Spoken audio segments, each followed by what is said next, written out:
Olá, Minas Gerais é um dos 8 estados brasileiros onde a pandemia de Covid-19 está em aumento acelerado.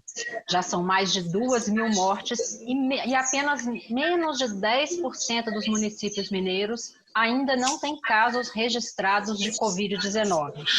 Eu converso sobre o tema com 2 deputados daquele estado, Minas Gerais. Mário Eringer, do PDT, que é segundo secretário da Câmara, e Tiago Mitrô, do Partido Novo. Eu sou Daniela André e este é o Câmara Debate, programa da Rádio e da TV Câmara, gravado especialmente em formato digital pela internet. Começo dando boas-vindas aos deputados. Bem-vindo, deputado Tiago Mitrô. Obrigado, Daniela. Boa tarde a você, ao Mário e todos aqui que nos assistem. Obrigado pelo convite. Obrigado, deputado. Seja bem-vindo, deputado Mário Eringer. Prazer estar aqui com você, Daniela, com o Tiago. Vamos nós aí conversar um pouquinho de Minas Gerais. Pois é. Já vou começar, então, perguntando ao senhor, deputado. Minas, no início da pandemia, tinha números menores em relação aos outros estados do Sudeste e, de repente, essa explosão de casos. Havia subnotificação ou realmente está havendo um crescimento alto de casos em Minas? Daniel, a gente, para entender isso, precisa de entender o caminho natural da doença. Essa doença é uma doença que chegou ao Brasil de avião. Então, ela chegou nas classes altas, e principalmente nas cidades que são hubs internacionais. Ela chegou no Rio de Janeiro, chegou em São Paulo, chegou em Recife, chegou em Fortaleza e chegou em Manaus. São cidades que, historicamente, tradicionalmente, trazem turistas, trazem estrangeiros ao Brasil. Atingiu a classe mais alta em primeiro momento, porque são as pessoas que traziam essa doença no avião. Essa classe foi contaminando a periferia da sua vida, e aí o que aconteceu? Contaminou as cidades grandes. Essas cidades grandes, elas se contaminaram através dos seus ônibus municipais, que nas regiões metropolitanas foram atingidas através dos seus ônibus intermunicipais metropolitanos. Isso foi contaminando contiguamente, com uma sequência. E o que acontece? Se você observar o mapa do Brasil hoje, você vai ver que é exatamente de onde partiu, tanto para baixo quanto para cima, a contiguidade da contaminação. Então, Minas demorou, porque Minas está no meio. E Minas não é hub, e principalmente porque Belo Horizonte, e aí quero render homenagens ao prefeito de Belo Horizonte, o Calil, ele não abriu a cidade, porque a cidade capital, ela tem a capacidade de ser a emissora, porque ela recebe ônibus intermunicipal de todo lugar. Então, quando a cidade principal, as cidades polos, seguraram a onda, as pequenas cidades de Minas, que são 853 cidades do nosso estado, o Tiago sabe disso, elas foram poupadas por algum tempo. E, claro, e as pessoas foram se cansando da questão de estarem em quarentena, isolamento, e começaram a acreditar que isso não chegaria lá. Só que de ônibus, o vírus anda um pouco mais devagar. E ele chegou mais lento a Minas. Como chegou agora, você está assistindo Santa Catarina, Paraná, Rio Grande, você está assistindo Mato Grosso do Sul, Mato Grosso, Goiás. E quando você vê o Nordeste do Brasil, você também vê o desenho saindo das... O Nordeste tem uma característica principal, porque 3 pontos, se você pegar Manaus, Fortaleza e Recife, são cidades que fazem um arco que aí contaminou ali o Nordeste de uma maneira quase que uniforme. Então, dessa maneira, o vírus caminhou com menos velocidade. Então, era de se esperar que Minas demorasse mais mesmo, sabendo desse trajeto da doença. E se alguém tivesse feito um estudo bem aprofundado disso, saberia disso. Eu posso te dizer ainda que Minas não acabou, teve subnotificação, teve e tem. Mas isso tem no Brasil inteiro tem subnotificação, mas Minas tem, e posso te dizer mais, vai demorar mais ainda um pouco em Minas, e é possível ainda que a gente ainda atinja, o vírus atinja e leve mais problemas ainda para a Bahia, que a Bahia vai sofrer de cima para baixo e de baixo para cima a contaminação com contiguidade. Deputado Tiago Mitrô, o senhor concorda com essa posição do deputado? É uma questão mesmo epidemiológica ou existiram outros fatores que contribuíram aí para essa demora no atingimento de todo o estado, mas de repente a gente ter aí um crescimento acelerado como nos últimos dias? Não, Daniela, eu concordo bastante. O Mário é médico, conhece muito da área, então fala com muita propriedade a respeito. A gente teve, de fato, essas condições e acho que teve também uma boa resposta, né, do governo do estado na chegada do coronavírus, né? Você, ao contrário do que infelizmente acontece no país, você teve o governo de Minas, felizmente, tratando a crise e a pandemia com muita seriedade, recomendando à população as corretas medidas de distanciamento social para que se desacelerasse a curva de crescimento do contágio do coronavírus em Minas. Isso de fato aconteceu, né? Tanto que outros estados tiveram aceleração muito mais rápida. Em Minas isso aconteceu mais nas últimas semanas, e que permitiu que nesse período aumentasse a capacidade instalada da rede de atendimento de saúde para que, aumentando os casos, não acontecesse o que aconteceu em algumas cidades do Brasil, como Rio de Janeiro e Manaus, né, de você ver o colapso do sistema de saúde. Então, infelizmente, acho que a gente ainda está longe de acabar essa pandemia, vamos ter ainda alguns meses, talvez, dessa situação, e acho que só vai ser resolvido 100% de fato quando houver uma vacina, e nesse meio tempo o que a gente tem é que tomar todas as medidas de precaução necessárias como indivíduo e os governantes atuarem de forma coordenada, que foi algo que o governo de Minas também procurou fazer, e infelizmente a gente viu talvez uma boa entrada nas medidas de isolamento, mas uma saída, uma retomada agora um pouco conturbada de algumas cidades, como Belo Horizonte, que teve um ensaio ali de reabertura que, ao meu ver, foi bastante conturbado e que acaba gerando esses picos aí de casos da doença. Deputado Tiago, mas não houve aí uma falta de coordenação pelo governo estadual dessa reabertura? Olha, Daniela, o papel do governo do estado é orientar e coordenar os municípios, né? Ele não pode tomar decisões pelos prefeitos, e foi isso que o governo do estado fez. Ele lançou um programa chamado Minas Consciente, que é um programa com protocolos de reabertura da economia na cidade, de acordo com o avanço do contágio do coronavírus e também com a taxa de ocupação dos leitos de cada região. A gente teve quase 200 municípios, dos 853 municípios que aderiram ao programa Minas Consciente e que abrange cerca aí de 20% da população mineira, né? Agora, o governador do estado não pode obrigar os prefeitos, né, aderirem ao programa. O programa que tem que ser feito por adesão e, infelizmente, na região metropolitana de Belo Horizonte, que é onde está concentrada a maior parte da população, nenhuma prefeitura aderiu. Então, a gente acaba que fica um pouco nas mãos, né, da adesão dos prefeitos, e o incentivo do Estado é sempre que haja esse número de adesões e que também crie condições, né, para conter ali, para evitar o colapso do sistema de saúde, que foi o que o governo fez, né? Comprando respiradores, aumentando a capacidade de atendimento de UTIs e de leitos, construindo um hospital de campanha, né, que ainda está com uma taxa de utilização bastante baixa, felizmente, né? Agora a gente não pode achar que o governo do estado consegue fazer tudo sozinho. Deputado Mário Eringer, como é que o senhor avalia essas ações do governo do estado de Minas, especificamente esse plano Minas Consciente, e essa descentralização, como o deputado Tiago Mitrô explicou, que as prefeituras é que devem tomar medidas de acordo com os boletins epidemiológicos locais? Como é que o senhor avalia, deputado Mário Eringer? Daniela, é claro que aquela explicação minha foi uma explicação inicial, uma explicação técnica. Claro que se todo mundo tivesse feito certinho desde o início, porque tem duas coisas. O pessoal fala de imunidade de rebanho ou imunidade adquirida com longo tempo. A verdade é o seguinte: o grande crime, o grande erro é deixar contaminar. Então, o que nós tínhamos que fazer era impedir a contaminação e não dizer que a gente tem respirador, a gente tem isso, tem aquilo. Claro que isso faz falta, claro que isso necessita, mas essa não é a saída. A saída era não deixar contaminar. Ponto. Deixaram contaminar, sim, desde a negação do princípio, tanto no nível do governo federal quanto no nível do governo estadual, com todo mundo agora julgando um para o outro. O Bolsonaro joga para o Estado joga para o município. Na verdade, uma coordenação única seria fantástica e não tem, desculpa, Tiago, não tem questão de adesão coisíssima nenhuma. Isso tinha que ter um plano nacional a nível de Brasil, e aí extrapolando o Brasil, porque a gente sabe que o Bolsonaro é um negacionista, né? Extrapolando o Brasil, o Bolsonaro não acredita no coronavírus, não acha que isso seja uma coisa séria.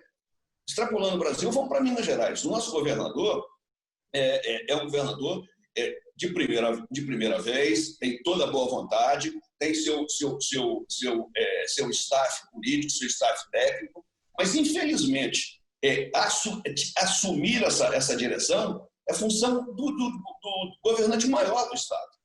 Porque não há possibilidade de você imaginar que uma cidade abre e a outra fecha se não tiver uma coordenação e sabendo como o vírus caminha, qual que é a evolução, aquilo que eu falei no início, da contaminação e sendo por contiguidade.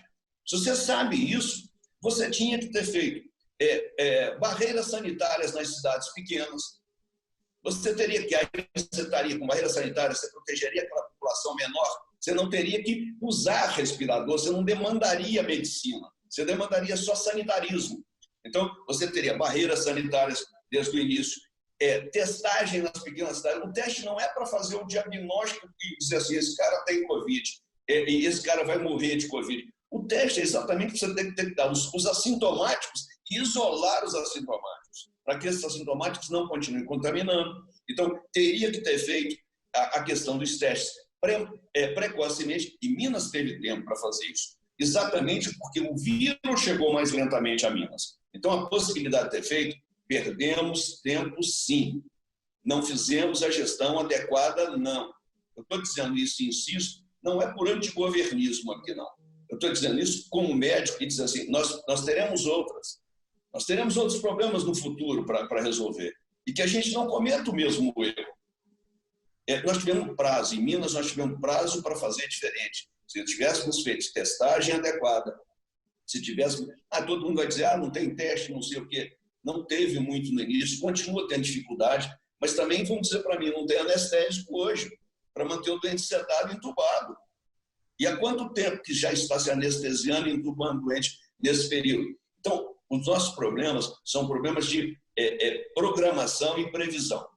Então, essa é uma situação que eu não vou proteger prefeito, não vou proteger governador, não vou proteger presidente da República. Eu acho que todos são responsáveis com o mesmo grau e teriam que estar envolvidos num processo de evitar mortes no nosso estado, no nosso país, no nosso estado de Minas Gerais, principalmente.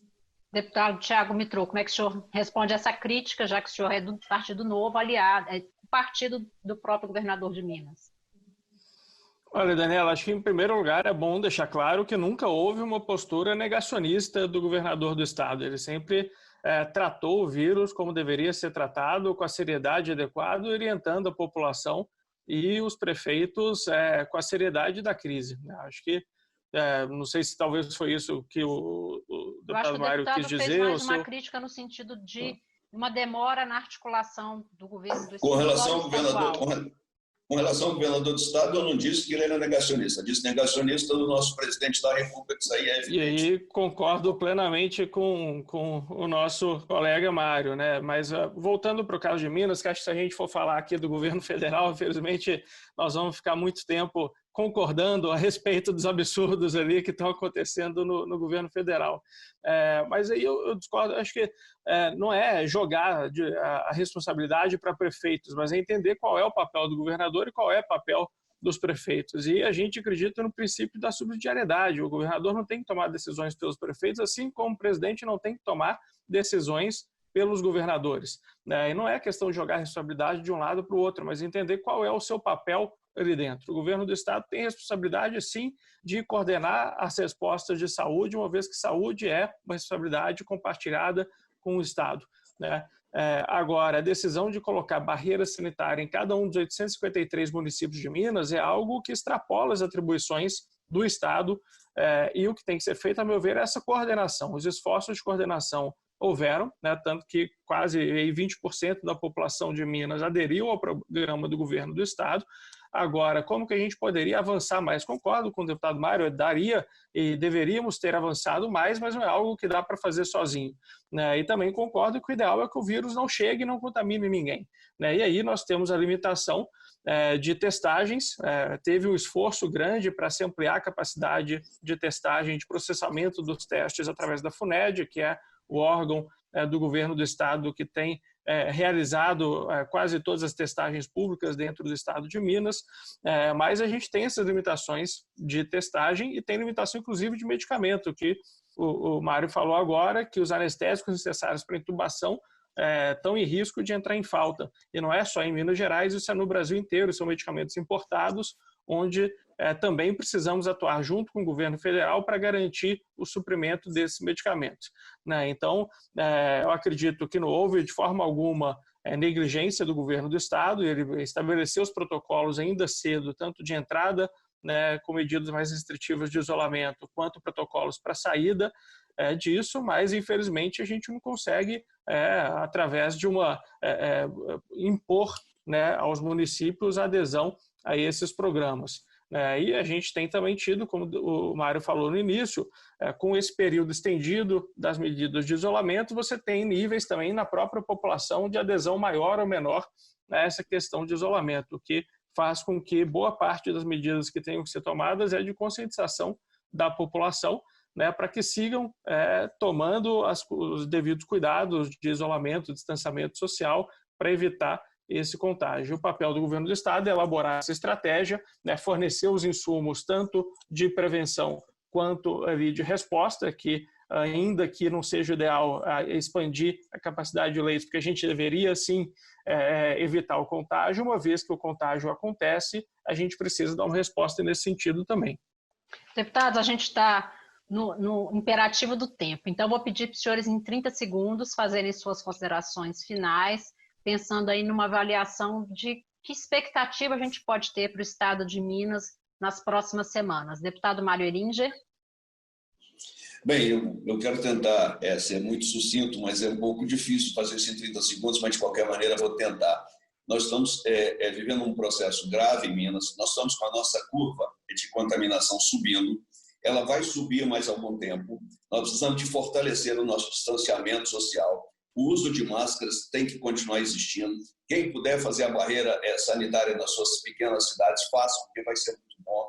E, principalmente, temos que dizer a verdade. Minas Gerais esperou muito tempo. Minas Gerais subnotificou muito tempo. Nós temos mais de 2.000 mortes antes de começar a falar do crescimento das mortes em Minas Gerais, que estão notificadas como síndrome respiratória aguda grave, que não existiam nos anos anteriores. Então, a gente deixou a coisa andar frouxa, sim, há algum tempo, e isso nós vamos pagar. Infelizmente, não estou aqui para criticar governador, prefeito ou presidente, mas, do ponto de vista da saúde, comemos mosca, sim. Deputado Tiago Mitro, suas considerações finais. Olha, Daniela, primeiro em termos de transparência de dados que Minas Gerais tem oferecido a respeito da pandemia, foi feitas inúmeras auditorias, avaliações de órgãos externos independentes que classificaram a transparência dos dados de Minas Gerais como o melhor do Brasil, né, conseguindo nota 100% de transparência em ONGs internacionais que avaliaram esse aspecto. Então, existe muita confiabilidade e transparência nos dados de Minas. Como eu mencionei antes, a gente precisa de um esforço em conjunto que os protocolos estabelecidos pelo Estado permitiram a tempo, né, que fossem adotados por todas as prefeituras. Mas a gente precisa, como população e nós, como figuras públicas, incentivar esses governantes a aderirem ao programa os protocolos estabelecidos de saúde, tanto para endurecer as medidas de isolamento à medida que o vírus avança, quanto para, à medida que as questões sanitárias de saúde permitirem, você tenha uma retomada consciente e segura das atividades da população. Acho que é dessa forma que o governo do estado tem feito, por isso que nós conseguimos achatar bastante a curva no governo, mas, óbvio, não podemos nunca cantar vitória com um número de mortes de 2.000 cidadãos mineiros, que ninguém gostaria de ter, e tenho certeza que o governador e toda a sua equipe estão trabalhando para evitar que esse número aumente e a gente possa tornar o estado em breve livre da pandemia do coronavírus. Obrigada, deputado Tiago Mitro. Obrigada, deputado Mário Heringer. Nós chegamos ao fim desta edição do Câmara Debate. Eu conversei com os deputados do estado de Minas Gerais, Tiago Mitro, do Partido Novo, e Mário Heringer, do PDT, segundo secretário da mesa da Câmara dos Deputados. Eu sou Daniela André e agradeço a sua audiência pela rádio, TV e pela internet. Até mais.